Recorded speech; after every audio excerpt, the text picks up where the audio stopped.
오늘 함께 은혜 나누실 말씀은 히브리서 2장 5절부터 18절의 말씀입니다.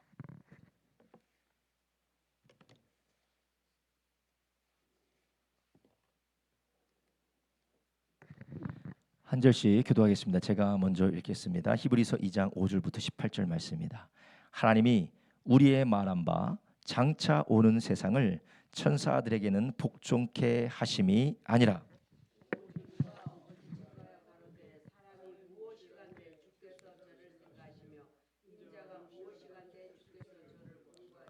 저를 잠깐 동안 천사보다 못하게 하시며 영광과 존귀로 관 씌우시며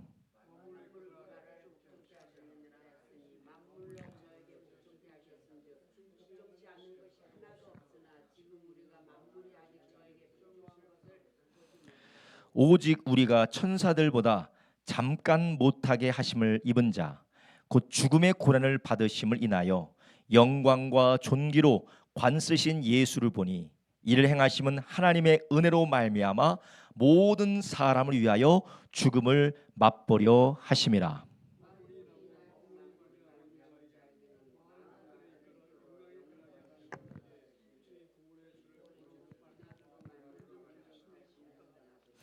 거룩하게 하시는 자와 거룩하게 함을 입은 자들이 다 하나에서 난지라. 그러므로 형제라 부르시기를 부끄러워 아니하시고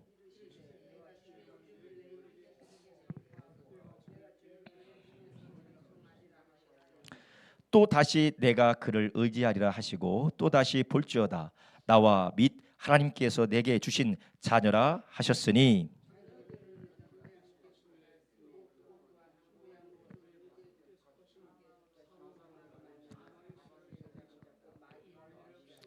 또 죽기를 무서함으로 일생에 매여 종노릇 하는 모든 자들을 도와주려 하심이니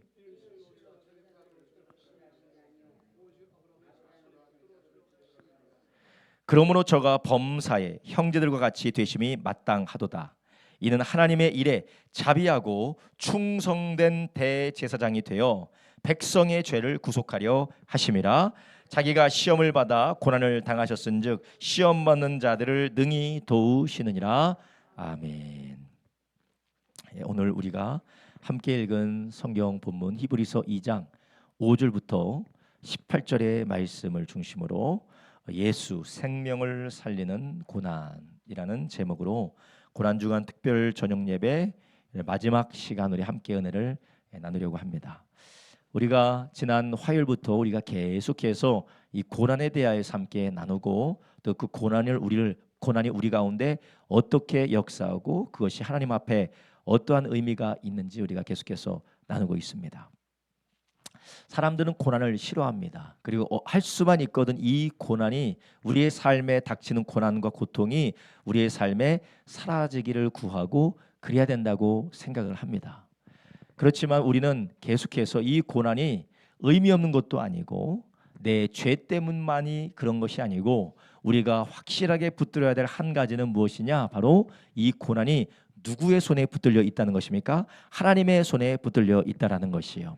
하나님의 손에서 빠져나가는 어떤 것도 없고 우리가 어떤 사람은 내가 무슨 죄를 지어서 이런 일이 벌어졌나, 내가 무슨 죄를 회개하지 않아서 내가 이런 일이 생겼나라고 죄책감으로 빠지는 사람도 있고 이 모든 고난들은 나에게 사라져야 될 것이고 내가 예수의 이름으로 떠나보내야 되는 고난이라고 생각해서 이 고난을 사탄적인 것으로만 받아들이게 되면 어떻게든 고난을 피하고 고난과 함께 있으려 하지 않습니다.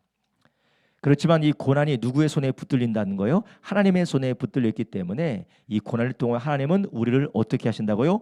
온전하게 하신다라는 것입니다. 이것이 우리가 우리의 삶에 피할 수 없는 고통과 고난과 그리고 우리가 당하는 아픔들을 통하여서 빚어가시는 하나님을 올바로 믿고 그분을 섬기는 우리의 신앙인 줄 믿으시기 바랍니다. 그렇지 않으면 우리는 죄책감에 빠지는지 아니면 해결되지 않는 고난으로 인하여서 하나님을 원망하고 그리고 우리가 신앙에 대해서 회의가 들게 되기 때문에 그렇습니다. 그렇다면 정말 하나님께서 그 고난을 사용하시고 고난이 하나님의 손에 붙들려 있는 것이 맞느냐라는 것을 우리는 가장 확실하고도 찬란하게 보게 되는 것이 바로 예수님의 생애라는 것이에요. 하나님의 아들조차도, 하나님의 아들이면 그분이 누굽니까? 바로 하나님이세요. 하나님이에요. 예수 그리스도가 하나님의 아들이신데 하나님의 아들인 그분도 하나님이시라는 거예요. 하나님조차도 어떻게 됐습니까?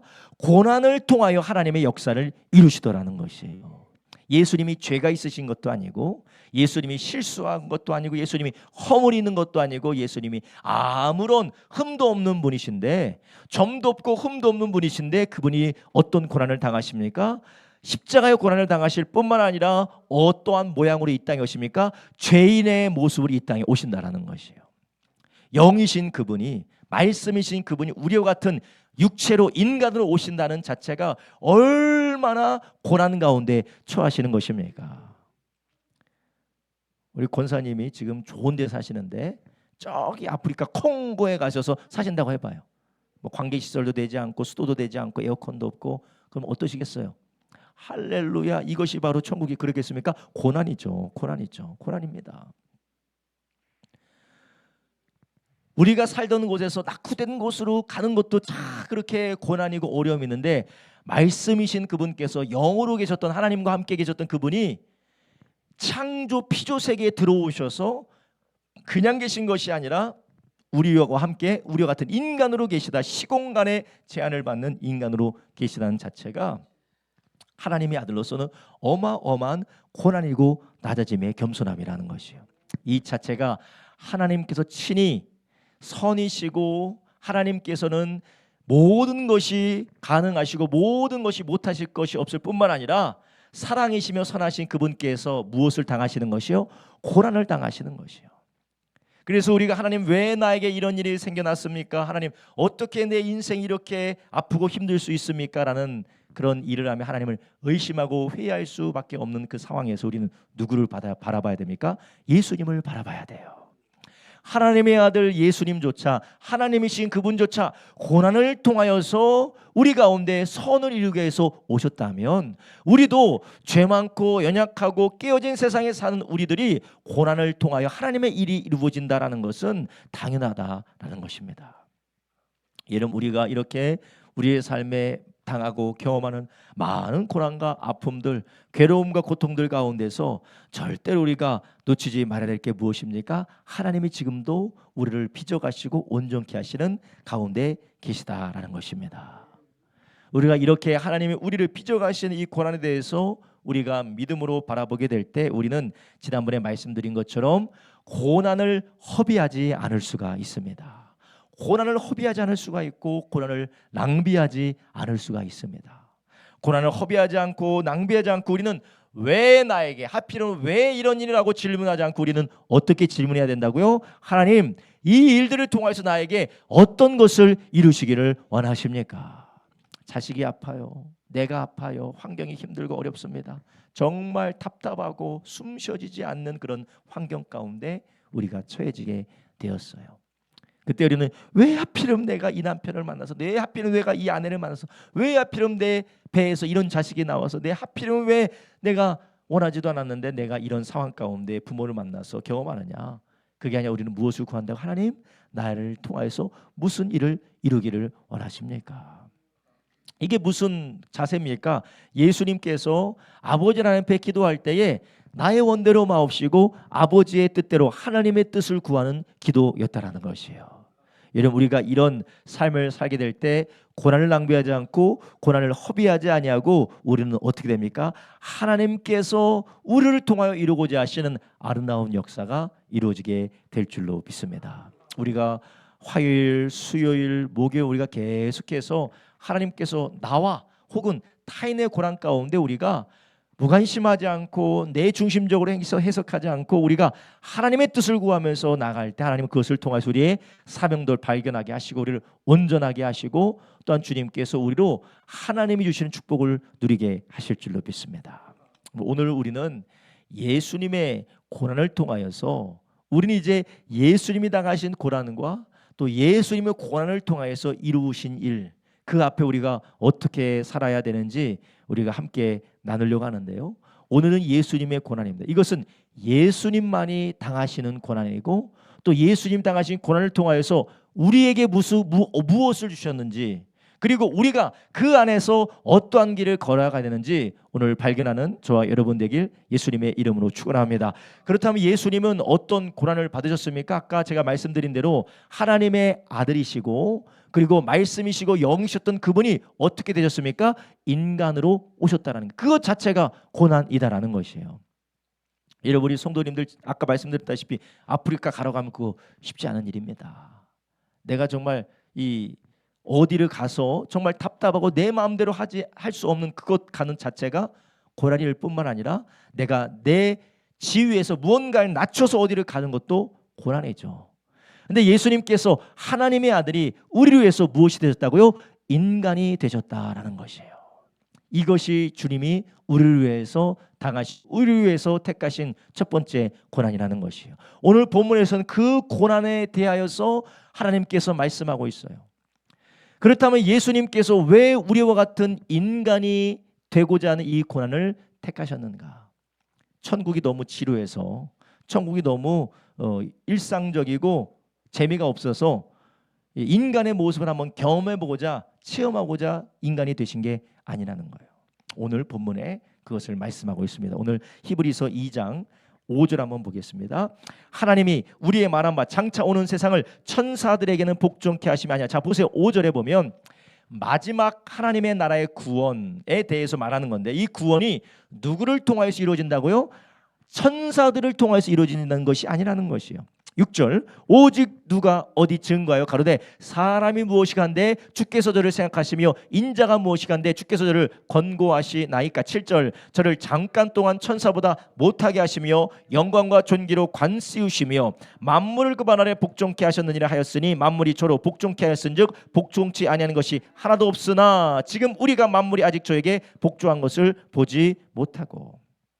자 6절, 7절, 8절을 보면 하나님께서 사람을 어떻게 만드셨다고요? 사람을 영광과 존귀로 관시우게 하셨다라는 거예요. 6절, 7절, 8절은 누구에 대해서 말씀하고 있는 겁니까? 사람에 대해서 말하는 거예요. 예수님 아닙니다. 예수님 아니에요. 사람에 대해서 말하는 거예요. 하나님이 이 세상을 만드시고, 지난번에 제가 말씀드렸죠. 수요 예배 때 말씀드렸는데 하나님이 이 세상을 만드시고 누구 보고 다스리라고 했어요? 사람 보고 다스리라고 했어요. 그래서 하나님의 통치, 하나님의 나라가 누구를 통해서 이루어지도록 하셨습니까? 사람을 통해서 이루어지도록 사람을 영광과 존귀로 관을 쓰게 한 것입니다. 그래서 시편 8편에 우리 지난번에 함께 봤어요. 시편 8편에 보면 하나님께서 사람을 그렇게 존귀하게 하셨어요. 그래서 이 찬양도 있잖아요. 여호와 나의 주요.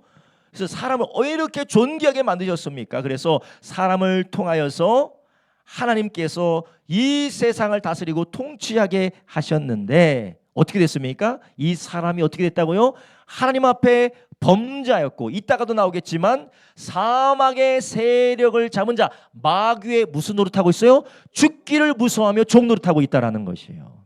하나님이 인간을 통하여서 인간으로 세상을 다스리고 하나님의 나라가 임하도록 인간을 지으셨는데, 인간은 마귀에게 속아서 사망의 세력을 잡은 자 마귀에게 속아서 마귀에게 죽임당하고 죽기를 무서워하는 종노릇하고 있다라는 것이에요. 그러니까 하나님의 아들이 왜 인간이 되셨는가? 하나님께서 이 세상을 원래 지으시기를 어떻게 지으셨다고요? 인간을 통하여서 다스리려고 했는데 인간이 어떻게 됐어요? 사람이 마귀에게 속아 죄로 종노릇하게 됐다라는 것이에요. 그렇다면 이 세상을 구원하기 위해서는 어떻게 해야 됩니까?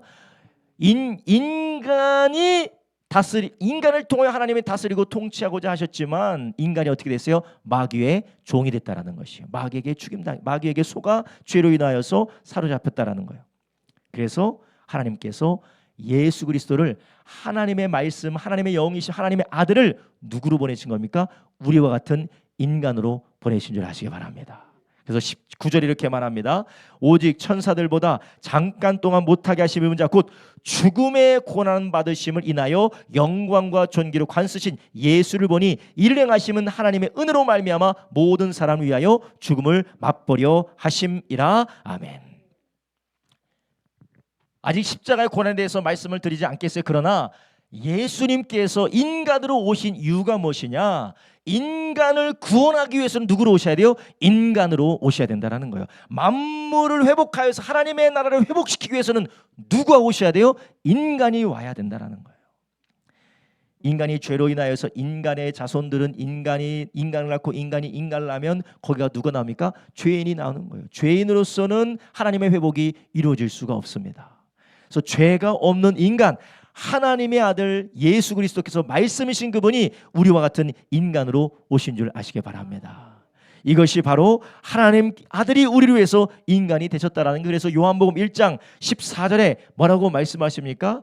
말씀이 육신이 되어 우리 가운데 어떻게 됐다고요? 거하심에 우리가 영광을 보니 아버지의 독생자의 영광이요 은혜와 진리가 충만하더라. 아멘. 예수님께서 우리 가운데 찾아오신 이유는 누구로서만 우리를 구원하실 수 있느냐? 뭐 예수로만 구원할 수 있는 것도 있지만 누구요? 사람만이 세상을 회복시키고 사람만이 하나님의 구원을 이 땅 가운데 회복시킬 수 있기 때문에 그렇습니다. 근데 사람으로 예수님이 오셨다라는 것이에요.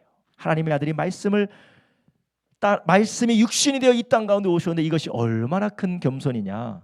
빌립보서 2장 6절부터 7절에는 이 겸손에 대해서 뭐라고 하십니까? 그는 근본 하나님의 본체시고 하나님과 동등됨을 취할 것으로 여기지 아니하시고 오히려 자기를 비워 종의 형체를 가져 사람들과 같이 되셨고. 할렐루야. 하나님이 자기 자신을 비워서 종의 형체를 가지고 우리와 같이 되셨다라는 것입니다. 우리가 이 예수님이 우리와 같이 인간이 되심으로 인하여서 우리에게는 놀라운 은혜가 임하게 된 줄 믿으시기 바랍니다. 그분이 우리와 같이 되셨기 때문에 하나님의 아들이신 그분이 말씀이신 그분이 자기의 형체를 비워서 자기를 비워서 종의 형체를 입으심으로 이제 우리에게 구원의 길이 열리고 이제 하나님의 은혜의 길이 우리에게 열리게 된 줄 아시기 바랍니다. 그래서 마태복음 1장 23절에는 뭐라고 해요? 보라 처녀가 잉태하여 아들을 낳을 것이요 그의 이름을 임마누엘이라 하리라 하셨으니 이를 번역한즉 하나님이 우리와 함께 계시다 함이라. 아멘. 우리는 하나님의 나라와 하나님의 통치를 상실했어요. 왜 그렇습니까? 죄로 인하여서 사망의 세력을 잡은 자 마귀의 종노릇하고 있기 때문에 하나님과의 우리의 관계가 끊어진 것이에요. 근데 여기 가운데 하나님의 나라와 하나님 임재가 회복되기 위해서는 누구를 통해서만 할 수 있다고요? 사람을 통해서만 할 수 있어요. 사람을 통해서만.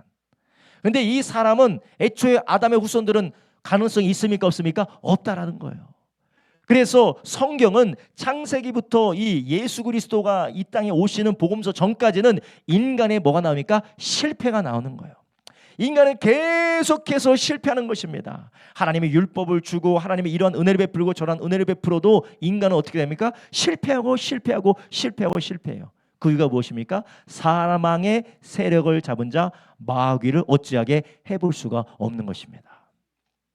예수님께서 그런데 하나님의 아들이 말씀으로 우리 가운데 임하시니까 이제는 하나님은 우리와 함께 계시다라는 것이에요. 구원의 길이 이렇게 열려지게 된 줄 믿으시기 바랍니다. 여러분 이것이 우리에게 얼마나 감사한 일입니까? 우리가 하나님 앞에 나갈 수 없으니까 하나님이 우리를 위해서 오셨다라는 것이에요. 여러분 우리가 때로는 외로울 때도 있고 때로는 우리가 혼자서 고립되어 있는 느낌을 가질 때가 있어요. 그런데 예수님께서 그 사랑으로 이 땅에 찾아오신 예수님께서 지금도 우리와 함께 계심을 믿으시기를 바랍니다. 할렐루야. 우리가 이 고난주간에 하나님께서 우리를 위하여서 인간의 모습으로 이 땅에 오신 그 주님이 여전히 성령으로 우리 가운데 계시다는 것을 믿음으로 바라보기를 예수님의 이름으로 축원합니다.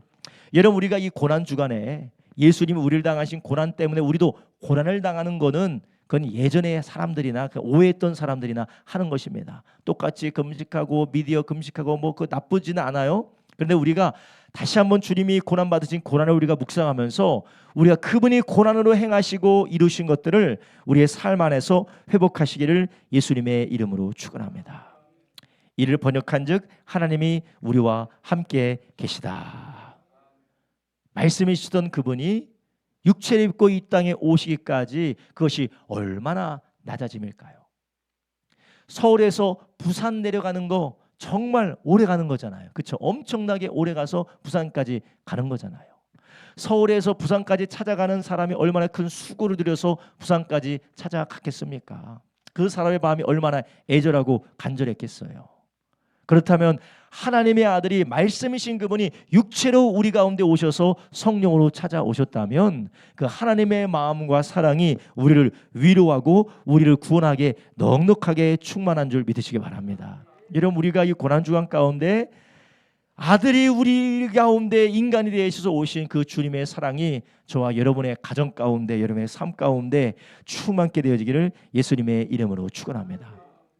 이런 많은 사람들이 이해관계를 따라서, 그리고 시시각각 자기의 기분과 감정을 따라서, 상황을 따라서 떠나기도 하고 변하기도 해요.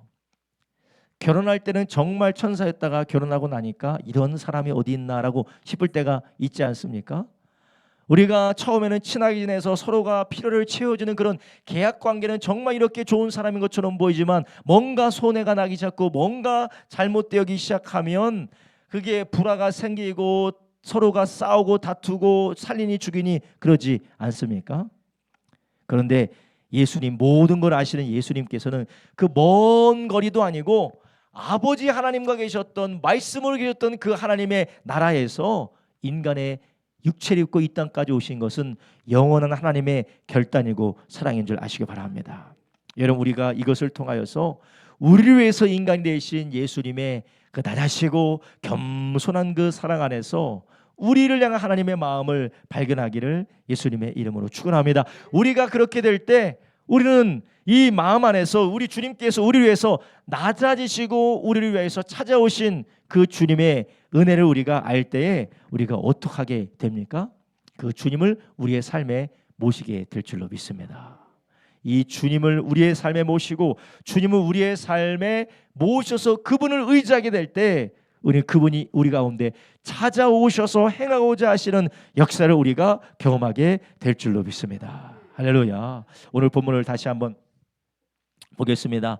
오늘 본문에 보니까 9절에 오직 우리가 천사들보다 잠깐 못하게 하심을 입은 자 곧 죽음의 고난을 받으심을 인하여 영광과 존귀로 관쓰신 예수를 보니 이를 행하심은 하나님의 은혜로 말미암아 모든 사람을 위하여 죽음을 맛보려 하심이라. 아멘.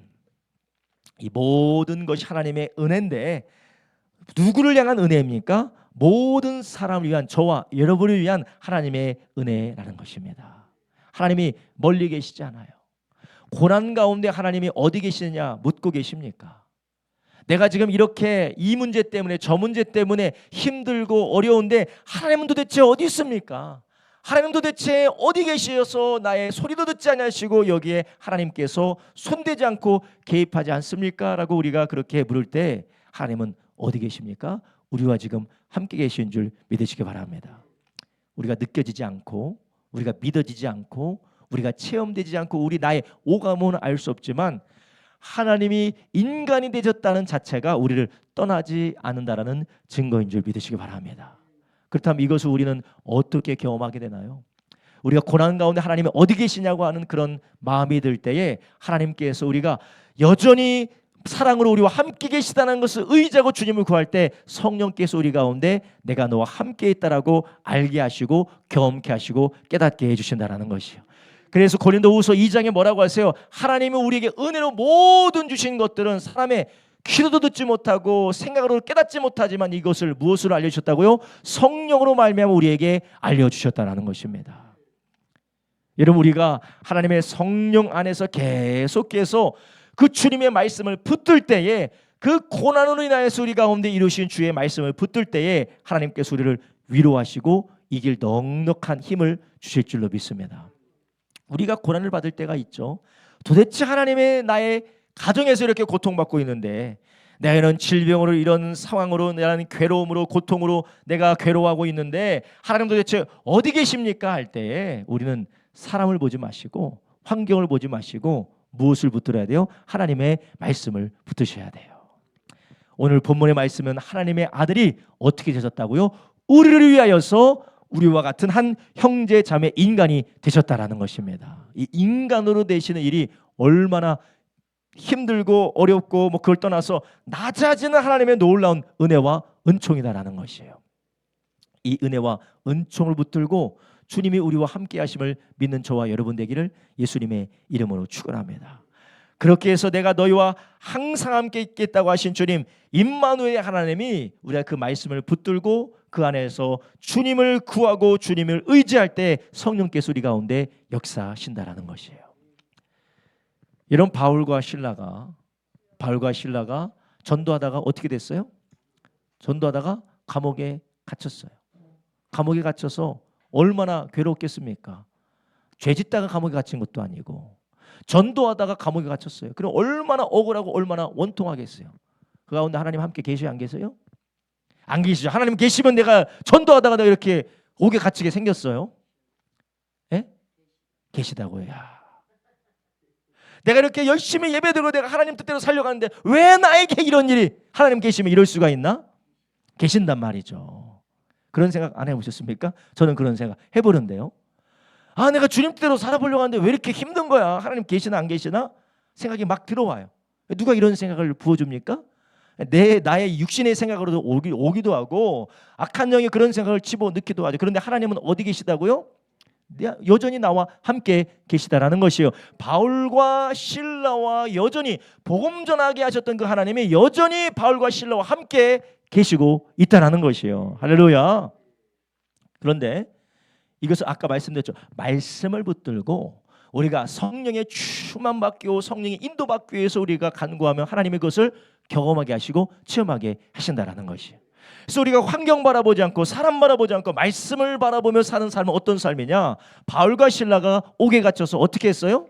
찬양하고 기도했다라는 것이에요. 뭘 가지고 찬양하고 기도했겠습니까? 유대인들은 하나님의 말씀을 붙들고 시편 말씀을 붙들고 찬양하고 기도한다라는 것이에요. 하나님의 약속의 말씀을 붙들고 찬양하고 기도하지 않았겠습니까? 여러분 우리의 삶에 이런 찬양과 기도가 충만하셔야 돼요. 여러분 지난번에도 말씀드렸어요. 찬양과 기도가 충만한 거 어디 있습니까? 예배에 있는 것이에요. 예배에 있습니다. 우리가 회중 예배로 열심히 회중 예배로 모이셔야 돼요. 저도 참 하나님의 은혜로 강제적이든 비강제적이든 자율적이든 새벽마다 나와서 찬송가 부르고 말씀 부르고 기도하고 간구하니까 할렐루야 성령님의 역사가 일어나는 거예요. 할렐루야. 성령님의 역사가 다른 게 아니에요. 하나님께서 저에게 소망을 주시고 믿음을 주시고 담대하게 하시는 거 아니겠습니까? 여러분 우리는 어떻습니까? 우리가 환경 바라보면서 상황 바라보면서 거기에 압도되어져서 우리의 마음이 무너질 때 도대체 하나님이 어디 계시느냐 할 때에 우리에게 필요한 것이 무엇입니까? 환경에서 찾으려고 하지 마십시오. 상황에서 찾으려고 하지 마시고 눈에 보이지 않지만 여전히 나와 함께 계시는 그 주님을 말씀을 붙들고 찬송과 기도로 나아가는 저와 여러분 되길 예수님의 이름으로 축원합니다. 그래서 사도 바울이 데살로니가 전서에서 뭐라고 했어요? 너희는 항상 찬송하라. 항상 찬송해라. 범사에 찬송해라. 쉬지 말고 뭐라고요? 기도하라. 찬송하고 찬송하고 기도하라라는 것입니다. 아무것도 염려하지 말고 모든 일에 기도와 간구로 하나님 앞에 찬송하며 아뢰라라는 것입니다. 우리가 그럴 때 하나님이 우리 가운데서 떠나지 아니하시고 찾아오신 그 주님께서 우리 가운데 역사하심을 경험하게 될 줄로 믿습니다. 할렐루야. 예수님께서 우리를 위하여서 하나님의 아들이 인간이 되셔서 우리를 오셨다는 것 자체가 우리를 떠나신다고요? 안 떠나신다는 거예요. 우리의 고난의 자리에 있다 하더라도 주님은 절대 우리와 함께 계십니다. 우리의 고난의 시대, 우리의 죄가 아무리 클지라도 우리의 상황이 아무리 열악할지라도 주님은 절대 떠나지 않으십니다. 그럴 주님이라면 인간으로 이 땅에 오시지도 않으셨다라는 것이에요. 우리가 경험하는 괴로움과 고통이 아무리 크다 할지라도 하나님은 그 고통과 괴로움을 당하고 있는 우리와 함께 계십니다. 그래서 우리는 오늘 본문을 통하여 또한 예수님이 이러한 우리와 함께 계셔서 우리를 위하여서 구원의 길을 여신 것을 또한 알 수가 있습니다. 한번 따라하면 예수님이 우리를 위한 구원의 창시자가 되었습니다. 할렐루야. 오늘 본문에 뭐라고 하세요? 예수님께서 우리와 같이 인간이 되셨을 뿐만 아니라 구원의 길을, 회복의 길을, 생명의 길을 열어놓으셨다라는 것이에요. 아까 말씀드렸죠? 하나님의 나라가 이루어지는 것은 누구를 통해서 이루어진다고요? 인간을 통해서 이루어진다라는 거예요. 사람을 통해서 이루어진다라는 거예요. 사람을 통하여서 이루어지는 그 일을 해서 예수님이 오셔서 무엇을 하셨습니까? 오늘 본문 10절 10절부터 12절 한번 9절 후반부부터 하나님의 은혜로 말미암아부터 13절까지 읽겠습니다. 시작. 하나님의 은혜로 말미암아 모든 사람을 위하여 죽음을 맛보려 하심이라. 만물이 인하고 만물이 말미암은 자에게는 많은 아들이 이끌어 영광에 들어가게 하신 이래 저희 구원의 주를 고난으로 말미암아 온전케 하심이 합당하도다. 거룩하게 하시는 자와 거룩하게 함을 입은 자들이 다 하나에서 난지라. 그러므로 형제라 부르시기를 부끄러워 아니하시고 이르시되 내가 주의 이름을 내 형제에게 선포하고 내가 주를 교회 중에서 찬송하리라 하셨으며. 예수님께서 우리와 같이 되셔서 이제 우리와 같이 인간이 되셔서 하나님의 아들로서 죄를 멸하시기 위해서 죄에서 우리를 구원하기 위해서 무엇하셨습니까? 아담과 하와는 최초의 인간은 마귀의 속임수와 마귀의 이 모든 계략에 어떻게 됐어요? 넘어갔어요. 죄를 짓고 죽게 되었습니다. 그런데 예수님은 40일 동안 금식하면서 어떻게 했습니까? 마귀를 승리하셨어요. 시험에서 승리하셨어요.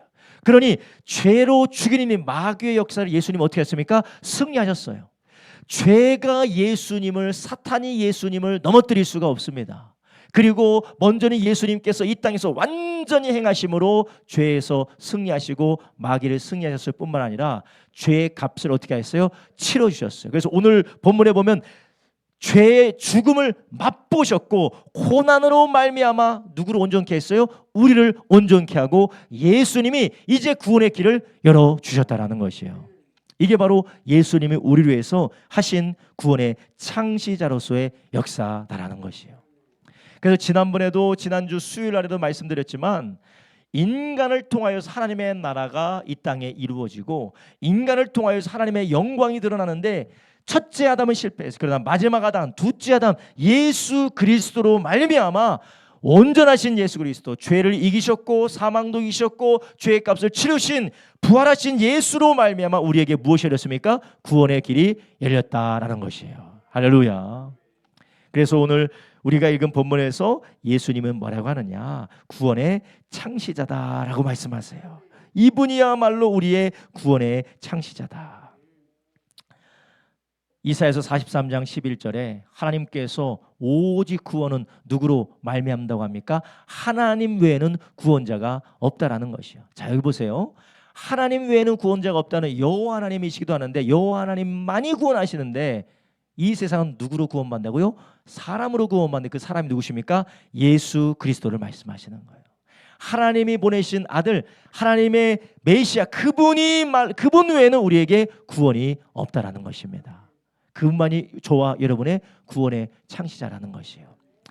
우리가 이 말씀 안에서 예수님이 우리와 같이 인간이 되셨고 또 인간이 되셔서 죄를 이기시고 저주를 이기시고 사망을 이기시고 우리의 죄를 대신하여 죽으신 그 분 때문에 이제는 우리에게 무엇이 열렸습니까? 하나님의 나라의 길이 열려있다는 것이, 하나님 나라 통치와 하나님 나라의 생명과 주님의 회복의 길이 열렸다라는 것입니다. 성경은 계속해서 예수를 통하여서 그것이 열렸다고 하셨고 또 무엇이라고 말씀하십니까?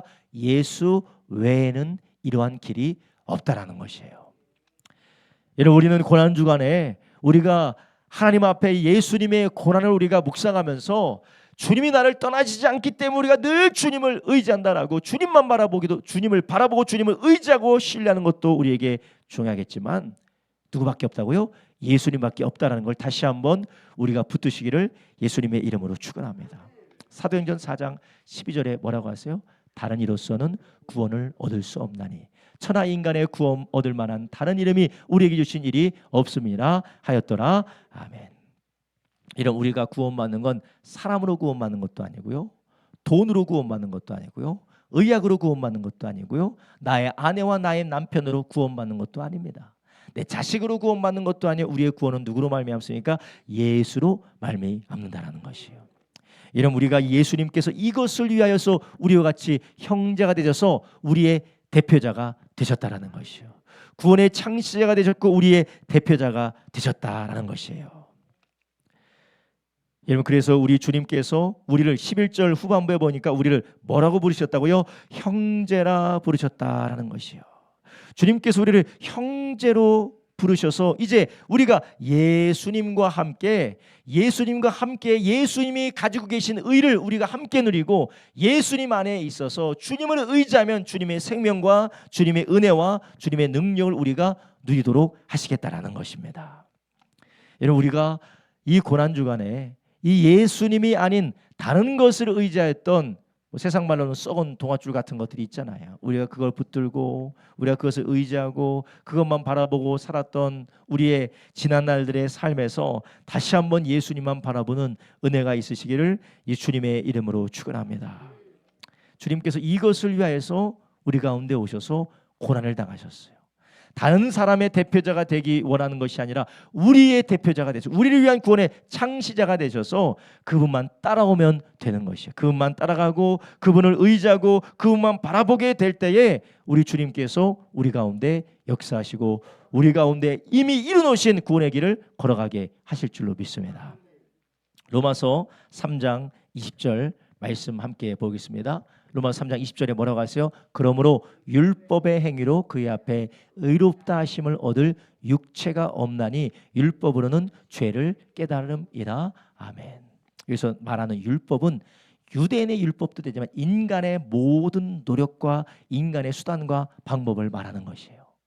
사람으로는 구원받을 수 있을까요? 없다라는 것이에요. 죄에서 인간의 죄로 인하여서 망가지고 깨어진 이 세상에서 구원받는 것은 누구로만 말미암다고요? 예수로만 말미암는다라는 것이요.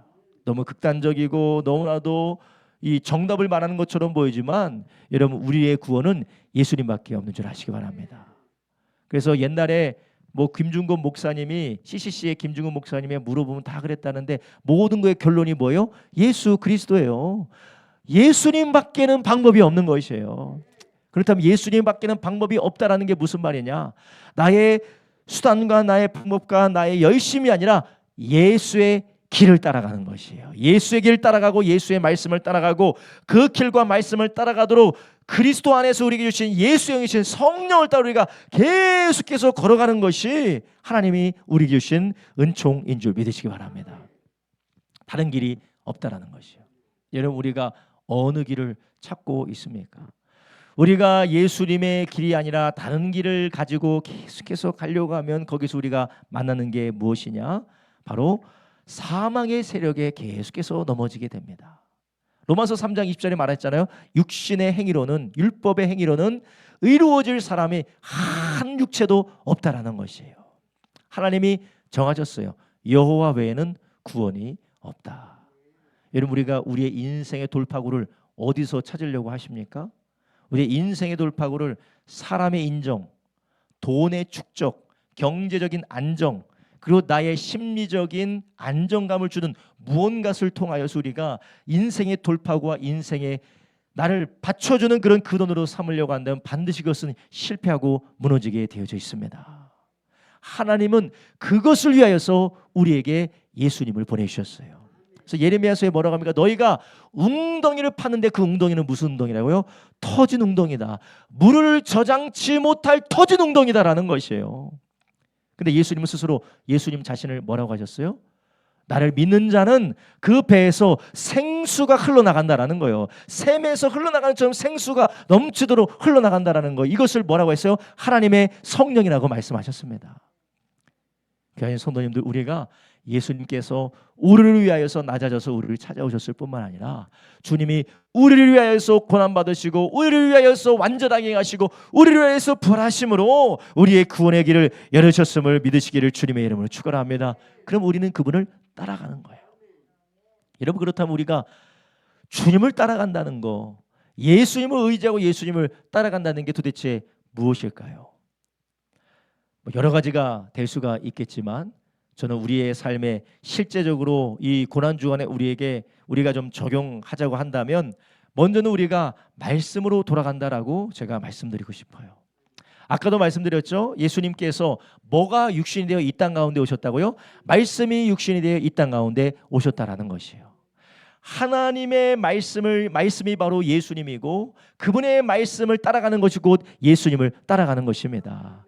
그분께서 성경을 통하여서 계시하신 말씀, 자신이 그 말씀하신 그 말씀, 보여주신 그 말씀을 통하여 우리가 내 기분과 나의 생각과 나의 상식과 내가 나의 감정을 따라가는 게 아니라 하나님의 말씀을 따라가는 것이 예수님 따라가는 것인 줄 믿습니다. 오늘 우리가 예배드린 이유가 무엇입니까? 감정의 위로를 받기 위한 것도 아니고 인생의 어떤 돌파구를 찾는 그런 소리를 듣고자 확신을 얻고자 함이 아니라 하나님의 말씀에 더욱더 의지하기 위해서 모인 줄로 믿습니다. 이게 바로 예수님을 의지하고 예수님을 따라가는 것이에요. 그 두 번째는 말씀이 예수님이에요. 그렇다면 성경에 예수님이라고 하는 것이 또 무엇이 있습니까? 예수님이라고 하는 것이 무엇이 있어요?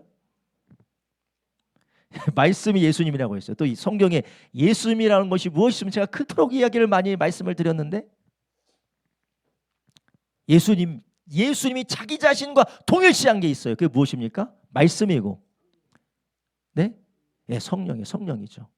네, 성령은 제가 좀 이따 말씀드릴게요. 성령님 말고 예수님께서 자기와 성경에서 동일하게 자기와 동일시한 것이 있습니다. 그게 무엇입니까? 바울이 사울이었을 때 예수 믿는 사람을 잡아 죽이기 위하여서, 잡아서 옥에 가두기 위하여서 다메섹으로 갔어요. 다메섹 갈 때 예수님 뭐라고요? 사울아 사울아 왜 나를 핍박하느냐. 지금 바울이 예수님 핍박하러 갔어요? 그렇죠? 예수 잡히기만 해봐라. 예수 핍박하러 갔죠? 아닙니다. 누구를 핍박하러 갔어요? 믿는 자들, 교회를 핍박하러 갔다라는 것이에요. 그럼 예수님이 무엇을 동일시하셨습니까? 교회와 자기 자신을 동일시했다라는 것입니다.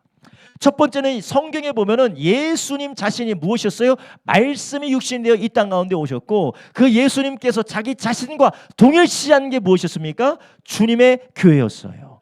교회가 바로 예수님과 동일시되었어요. 그러면서 에베소서는 뭐라고 합니까? 교회는 주님의 몸이다라는 것이, 교회는 주님의 몸이다라는 거예요. 예수님은 교회의 머리다라고 하셨어요. 우리가 구원의 창시 되신 예수님을 따라간다, 말씀을 따라간다는 겁니다.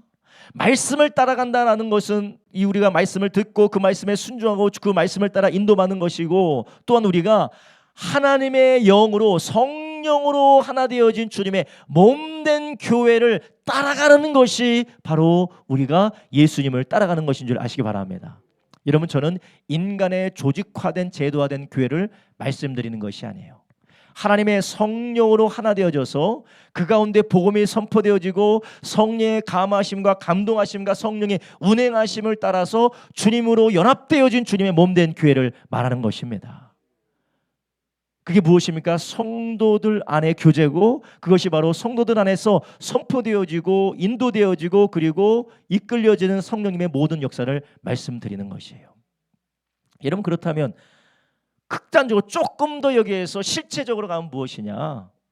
여기까지 얘기하면 뭐라고 할 수 있겠지만, 우리가 예수님을 따라간다는 첫 번째 하나님의 말씀을 따라가는 것이요, 두 번째 성령 안에서 주님의 몸된 교회로 연합된 교회를 따라가는 것이, 교회와 하나 되는 것입니다. 그렇다면 무엇이 될 수 있을까요? 자, 주님께서 부활절 되기 전에 고난주간 특별 저녁 예배를 목사가 만든 거예요? 아니면 하나님께서 인도하셔서 함께 예배하라고 만드신 겁니까? 대답 잘하셔야 되는데. 목사가 했다면 할 수가 있어요. 그러나 하나님의 성령의 인도 가운데서 했다면 성령의 인도 가운데로 하나님께서 인도해 주신 것이에요. 거기에서 함께 연합하고 함께 동행하면서 거기에서 예수의 길을 걸어가는 줄 아시기 바랍니다. 예수님의 몸된 교회와 함께 성령 안에서 하나 되어져서 한 인도를 받고 한 이끌림을 받으며 하나님의 인도하심을 확인하고 예수의 길을 걸어가는 저와 여러분 되기를 예수님의 이름으로 축원합니다. 여러분, 우리가 말씀을 따라간다고 하지만 말씀으로 따라가는 사람은 결국 말씀에 따라 주님의 몸된 교회와 연합할 수밖에 없어요. 그런데 주님의 몸된 교회와 연합하지 않는 이유가 무엇입니까? 말씀에 자기에 순종하지 못하기 때문에 그래요. 하나님의 말씀이 명확하지만, 하나님의 말씀이 인도하시는 부분이 있지만 자기가 취사 선택하고 있기 때문에 그렇습니다. 성경은 분명하게 주님의 성령 연합한 주님의 몸된 교회가 바로 예수님의 몸이고, 그럼 예수님의 몸이면 그게 뭐예요? 예수님이라는 거예요. 눈에 보이지 않는 예수님과 우리가 만질 수 없는 예수님이 이 땅에서 현실화되는 게 있는데, 그게 바로 부족하지만 성령으로 하나 된 주님의 몸된 교회를 통하여 우리 가운데 나타나게 되는 줄 아시기 바랍니다. 성경은 그것을 말씀하고 있어요. 그런데 우리는 인간의 생각을 가지고 목사님 그거 너무나도 폭력적인 거 아닙니까? 이거 너무나도 목사님 얘기가 아니, 성경이 그렇게 말씀하고 있어요. 성경이 그렇게 말씀하고 있어요. 우리가 각자의 수많은 이야기를 많이 해요. 근데 본질적으로 성경이 말씀하고 있는 것은 들으려고 하지 않습니다. 근데 그 이유가 다들 있어요. 이유가 왜 있습니까? 나의 불편에 대한 문제가 있고, 나의 고집과 나의 완고한 마음에 대한 문제가 있는 것이요. 다 나의 기준에 있지 성경의 기준에 있지가 않아요. 아까 말씀드렸죠? 예수님을 따라간다는 것은 무엇을 따라간다는 거예요? 예수님 말씀을 따라간다는 거예요. 그 말씀을 통하여 우리가 주님은 무엇이라고 합니까? 눈에 보이지 않지만 주님의 몸인 교회를 통해서 우리가 주님을 알 수 있다라는 것이요. 성경은 수많은 비유와 수많은 말씀을 통하여서 지체와 몸으로서 성령으로서 하나 된 주님의 교회와 주님의 몸에 대해서 말씀하고 있습니다.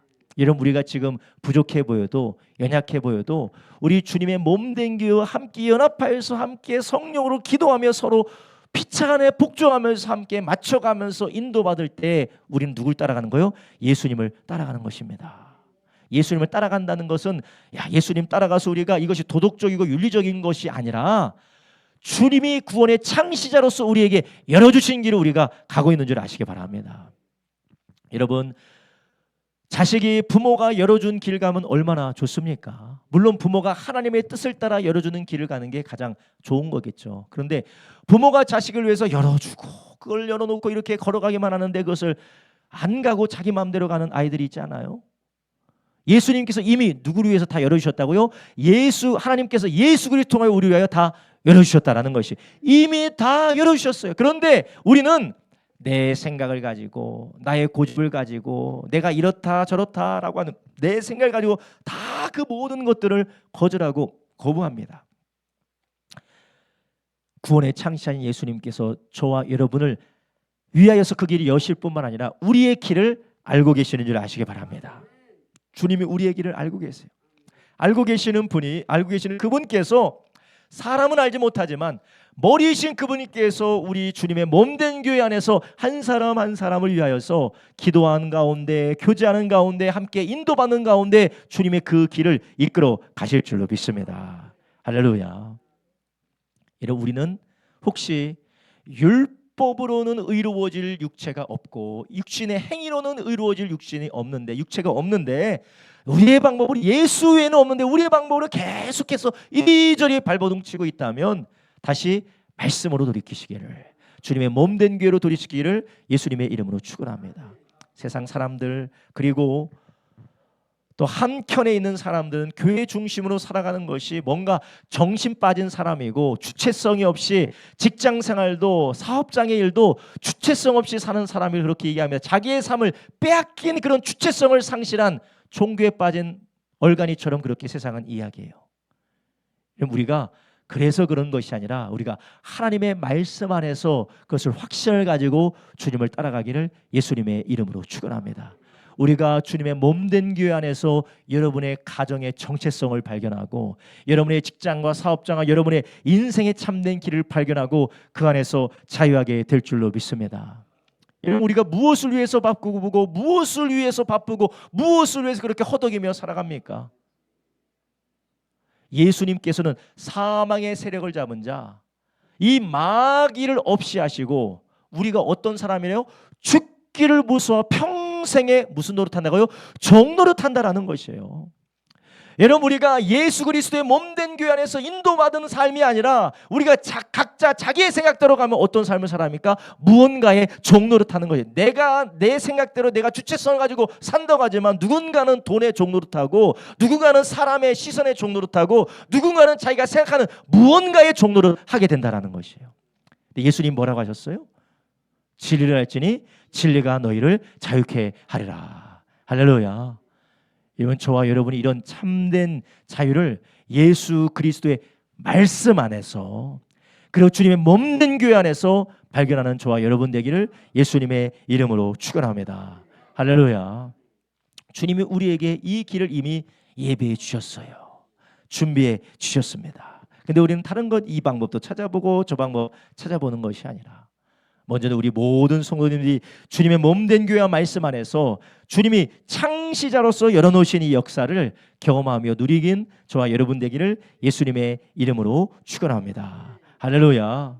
13절에 이렇게 말씀한 13절부터 읽겠습니다. 오늘 본문의 13절. 또 내가 다시 그를 의지하리라 하시고 또다시 볼지어다 나와 및 하나님께서 내게 주신 자녀라 하셨으니 14절. 자녀들은 혈육에 함께 속하였음에 그도 또한 한 모양으로 혈육에 함께 속하심은 사망으로 말미암아 사망의 세력을 잡은 자 곧 마귀를 없이 하시며 또 죽기를 무서함으로 일생에 매여 종노릇하는 모든 자를 놓아주려 하심이니 16절. 이는 실로 천사들을 붙들어 주려 하심이 아니요 오직 아브라함의 자손들을 붙들어 주려 하심이라. 아멘. 할렐루야. 여러분, 우리가 우리의 삶을 종노릇하게 하는 모든 어둠의 세력들, 우리를 붙들고 우리의 가정을 붙들고 우리의 자녀를 붙들고 우리의 삶의 모든 삶의 영역들을 붙들고 있는 이 모든 사망의 세력을 잡은 자들이 구원의 창시자가 열어놓은 그 길을 갈 때 떠나가고 우리가 승리하게 될 줄로 믿습니다. 주님께서 이미 이뤄놓으신 구원입니다. 우리는 그 길을 걸어가기만 하면 돼요. 할렐루야. 여러분, 우리가 지금 옛날 시절에 경부고속도로 깔아놔서 얼마나 가기만 하면 되잖아요. 경부고속도로가 없었을 때는 저는 살지도 않았지만 어땠습니까? 물류가 자유롭게 가지도 못하고 뭐 철도가 어떻게 가지도 못하는데 깔아놓으니까 어떻게 돼요? 가잖아요. 여러분, 우리가 부모가 자녀를 위해서 다리를 하나 건설해 놓으면 부모 시대 때는 정말 힘들고 어렵고 고통스럽게 해서 한강에 다리를 걸어 놓으면 만들어 놓으면 자식은 어떻게 합니까? 그냥 가는 거예요. 예수님께서 그 다리를 만들어 놓으셨습니다. 우리는 절대 못하지만 예수님이 이미 그것을 만들어 놓으셨어요. 그럼 우리 어떻게 해요? 그냥 가면 되는 거예요. 뭘로 간다고요? 말씀으로 가고 주님의 몸된 교회로 가는 것이에요. 그리스도인의 신앙생활 가운데 우리 주님의 사람들, 주님의 자녀들, 하나님의 자녀들, 주님의 사람들의 신앙생활 가운데 이 말씀이 빠진 신앙생활, 그리고 우리가 주님의 몸된 교회에서 공동체 생활과 성령 하나 되어지는 연합의 삶이 빠진 신앙생활은 주님이 열어놓으신 그 길을 걸어갈 수가 없는 반쪽짜리 신앙생활입니다. 바라기 우리 모두가 주님이 열어놓으신 길 가기를 예수님의 이름으로 축원합니다. 또 오늘 우리가 읽은 본문에서 예수님께서 우리를 위하여서 구원의 창시자가 되었을 뿐만 아니라 세 번째로 예수님 당하신 모든 고난은 우리를 어떻게 하는 고난입니까? 살리는 고난인 줄 믿으시기 바랍니다. 우리를 살리는 고난이시라는 것. 17절 한번 보겠습니다. 17절입니다. 그러므로 저가 범사의 형제들과 같이 되신 마땅하다. 이는 하나님의 일에 자비하고 충성된 대제사장이 되어서 백성의 죄를 구속하려 하심이라. 18절에 말합니다. 자기가 시험을 받아 고난을 당하셨은즉 시험 받는 자들을 능히 도우시느니라. 아멘. 여러분, 우리가 인간은 이 죄인들이기 때문에 죄로 인하여 깨어진 세상에 살아가고 우리 모두가 그런 삶에 살아가기 때문에 우리는 죄책감을 피할 수가 없습니다. 죄책감과 수치심을 피할 수가 없어요. 그래서 이 죄책감과 수치심 때문에 우리가 두려워하고 염려하고 근심하고 고통스러워하고 괴로워합니다. 그런데 우리는 이 모든 일에 충성된 대제사장이신 예수님께서 우리의 죄를 구속하고 대신 담당해 주신 줄 아시기 바랍니다. 오늘 말씀 우리에게 그렇게 말씀하세요. 대신 우리를 위하여서 예수님이 이것을 담당해 주셨다는 것이에요. 베드로전서 2장 24절에 뭐라고 하십니까? 친히 나무에 달려 그 몸으로 우리의 죄를 담당하셨으니 이는 우리로 죄에 대하여 죽고 의에 대하여 살게 하려 하심이라. 저가 채찍에 맞음으로 너희는 나음을 얻었나니. 아멘. 예수님께서 우리를 위하여서 이렇게 당하신 이 모든 고난이 죄로 인하여서 우리 가운데 온 모든 저주들과 모든 사망들을 예수님께서 담당하시고 우리를 살리기 위해서 이 고난을 당하셨다라는 것이에요. 여러분, 우리는 아까 말씀드렸죠. 우리에게 수치심이 있고 죄책감이 있다라는 거예요. 모든 것이 나 때문인 것 같고 모든 것이 누구 때문인 것 같고 모든 것이 내가 더 이렇게 했으면 저렇게 했으면 하는 우리 가운데 안타까움이 있습니다. 그러나 예수님께서 이 모든 것을 담당하시고 죽으시고 다 이루어 놓으셨다라는 것입니다. 여러분, 그렇다면 우리가 이런 예수님을 의지하고 예수님만 바라보고 또한 대제사장이 되신 구속하신 그 주님을 붙들고 우리가 살아간다면 우리는 우리의 삶이 어떻게 변하게 될까요?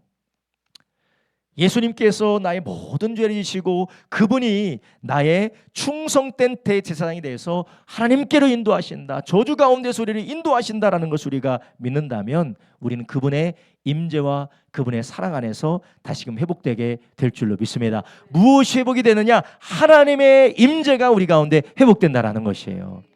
여러분, 우리가 그분께서 우리를 위해서 행하시고 우리를 위해서 이루시고 우리를 위해서 당하신 그 고난을 우리가 묵상할 때에 오늘 본문 17절에 말하는 충성된 대제사장, 자비하시고 충성된 대제사장이 되셨다라는 것을 우리가 바라본다면 대제사장이 하는 일이 무엇입니까? 백성의 죄를 대신하여서 백성을 하나님께로 데리고 가는 것입니다. 예수님이 우리를 위하여서 하신 그 일을 통해 우리는 어디로 들어가게 됩니까? 하나님의 임재 가운데로 들어가게 되는 것이에요.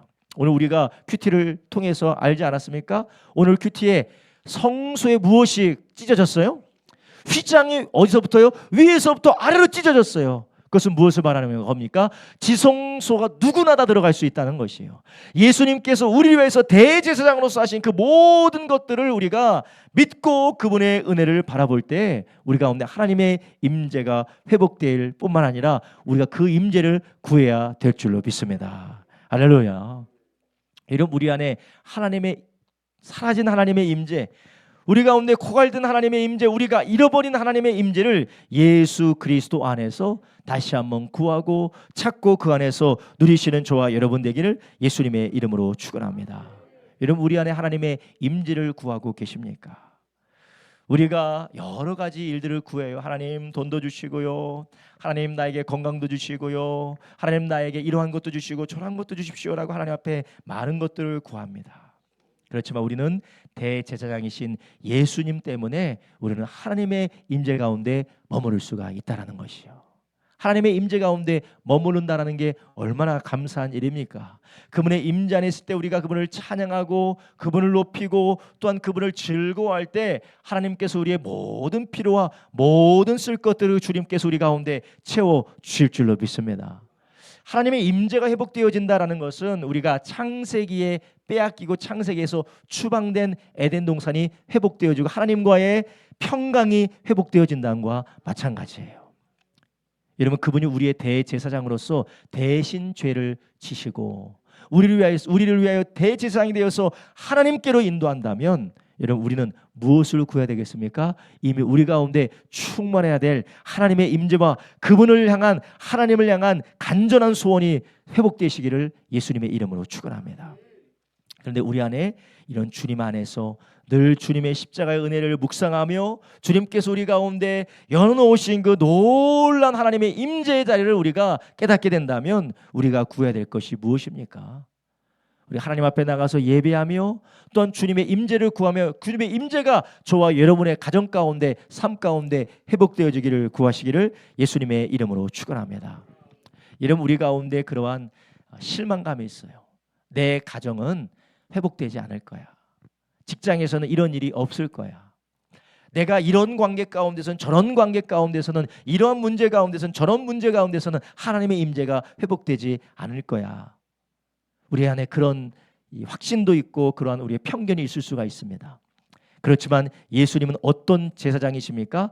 자비하고 충성된 대제사장이시기 때문에 아무리 망가지고 아무리 무너지고 아무리 처참한 지경에 이르를지라도 예수의 이름을 의지하는 자, 주님을 신뢰하는 자들에게 주님의 이름을 가지고 예배로 나아가는 자들의 하나님의 은혜와 임재가 회복되게 될 줄로 믿습니다.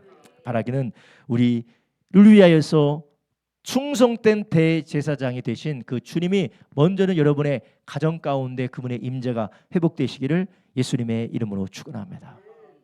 여러분, 그래서 저도 참 힘들고 어려운 일인데 우리 가운데 가정 예배가 회복이 되셔야 돼요. 가정에 하나님의 임재가 회복이 되셔야 돼요. 아내와 싸우고 남편과 싸우고 자식과 늘 투닥거리면서 정말 별의별 이 말들이 오고 가고 정말 전쟁과 같은 가정이라 할지라도 그 가운데서 우리가 하나님의 임재를 회복하는 가정 예배가 저와 여러분 가운데 살아나기를 예수님의 이름으로 축원합니다. 하나님의 임재를 여러분의 가정 가운데 구하시고 여러분의 직장에서든지 사업장에서든지 하나님의 임재를 구하는 그런 은혜의 역사가 다시 한번 회복되기를 예수님의 이름으로 축원합니다. 그래서 이번에 부활절이 끝나고 나서 뭐 제가 지금도 계속해서 뭐 직장에서 예배드리고 뭐 사업장에서 예배드리는 일도 있지만 여러분의 가정 가운데 가서 같이 가정 예배가 회복될 수 있도록 예배 드리는 역사가 있기를 주님의 이름으로 축원합니다. 제가 우리 성도님들 가운데 예배가 회복되어지고 가정 가운데 하나님의 임재가 회복되어지고 그런 역사가 저와 여러분 안에 풍성하게 되기를 주님의 이름으로 축원합니다. 우리 안에 내 가정은 안 될 거야, 여기는 안 될 거야, 여기는 그냥 세상의 논리로 그냥 어떻게 저렇게든 그냥 내 방법대로 살아갈 것이 아니라 하나님의 임재가 회복되기를 간절히 구하는 저와 여러분 되기를 주님의 이름으로 축원합니다. 마지막으로 오늘 본문에서 예수님께서 오늘 본문을 보니까 예수님 안에서 우리가 모든 것이 도움을 받을 수 있다라고 말씀하고 계세요. 오늘 본문의 마지막 절 한번 보겠습니다. 18절 보겠습니다. 자기가 시험을 받아 고난을 당하셨은즉 시험 받는 자들을 능히 도우시느니라. 아멘. 자, 예수님께서 모든 것에 시험을 받으시고 모든 것에 고난을 당하셨는데 예수님은 어떻게 되셨습니까? 시험을 받으셨을 때 시험에 지지 않으셨어요. 고난을 받으셨지만 그 고난에서 부활하셨습니다. 여러분, 그렇기 때문에 예수님이 우리 안에 계시기 때문에 우리가 예수님 안에 있게 된다면 그분의 생명으로 우리가 살아나게 될 줄로 믿습니다. 그래서 예수님은 우리에게 뭐라고 했어? 내가 너희 안에, 너희가 내 안에 있어야 된다는 것이에요. 나의 안에 거라고 계속해서 말씀하고 계십니다. 여러분, 우리가 누구에게 도움을 받느냐, 누구에게 인정을 받느냐, 누구의 인도를 받느냐 구하는 것이 아니라 하나님의 인도, 예수님의 인도, 그분 안에서 받으시기를 주님의 이름으로 축원합니다. 요한일서 5장 12절에 뭐라고 하세요? 요한일서 5장 12절에 참 좋아하는 말씀인데요. 아들이 있는 자에게는 생명이 있고 하나님의 아들이 없는 자에게는 생명이 없느니라. 아멘. 하나님께서 우리에게 생명을 주셨어요. 모든 고난을 이기고 또 모든 시험을 이길 수 있는 생명을 우리에게 주셨는데 누구 안에서 주셨습니까? 예수님 안에서 주셨다라는 것이에요. 우리가 하나님의 임재가 회복되어질 때 우리는 어디 안에 있는 거예요? 예수님 안에 있게 되는 거예요. 하나님의 임재가 회복되어 대제사장으로 해서 하나님의 임재가 회복되어질 때 예수 그리스도 안에서 우리가 있어서 그 안에서 우리가 무엇을 이깁니까? 고난을 이길, 시험을 이길 힘과 생명을 얻게 되는 것이에요. 여러분, 우리 안에 예수님이, 하나님의 아들 예수님의 임재가, 주님의 역사가 늘 우리 가운데 충만하시기를 그것을 구하는 저와 여러분 되길 예수님의 이름으로 축원합니다. 마지막으로 로마서 6장 3절 보겠습니다. 마지막 로마서 6장 3절부터 5절 보겠습니다. 우리가 예수님 안에 있고 예수님이 우리 안에 있는 것을 로마서 6장에서 이렇게 말해요.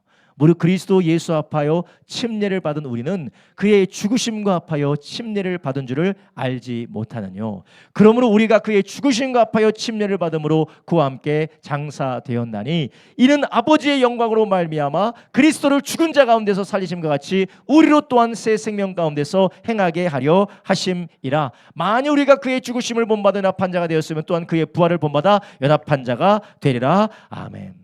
로마서 6장 3절부터 5절은 무엇을 말하냐면 그리스도 예수 안에 있는 연합을 말하는 것, 연합을 말하는 것입니다. 예수님과 함께 연합될 때 그리스도와 함께 침례를 받고 성령 안에서 연합되게 하신 그 주님의 인도하심 우리가 계속해서 따라가며 그분 안에 있을 때에 무엇이 있다고요? 그분의 부활의 생명이, 그분의 놀라운 생명이 우리 가운데 충만하게 될 줄로 믿습니다. 주님께서 우리를 떠나신다고요? 떠나지 않습니다. 우리가 고난을 당하고 우리가 아픔을 겪고 우리가 말할 수 없는 우리가 슬픔 가운데 있다 할지라도 예수님은 어디 가시는 게 아니에요. 어디 계시다고요? 우리와 함께 계세요.